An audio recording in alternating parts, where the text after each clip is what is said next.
So, if you've been paying attention to chatter on the internet these days, especially geeky chatter, you may have heard the term HTML5. Well, what is that? HTML stands for, forget it.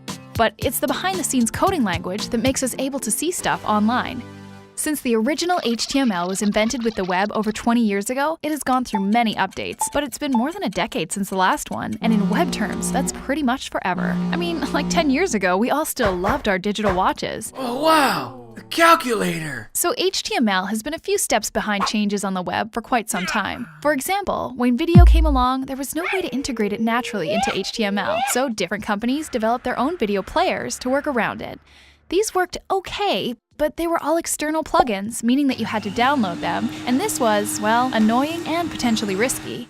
HTML5 is adding capabilities to deal with this stuff, like video, right into its code, so that plugins hopefully won't be necessary. And there's plans to add a bunch more cool stuff that previously was tricky or even impossible to implement with HTML alone.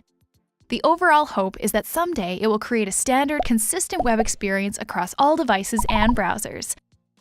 HTML5 is still being developed, and as of early 2012 isn't 100% finalized, but the browsers are starting to implement some of its features, and together they are working hard to get HTML5 fully ready for, someday in the future.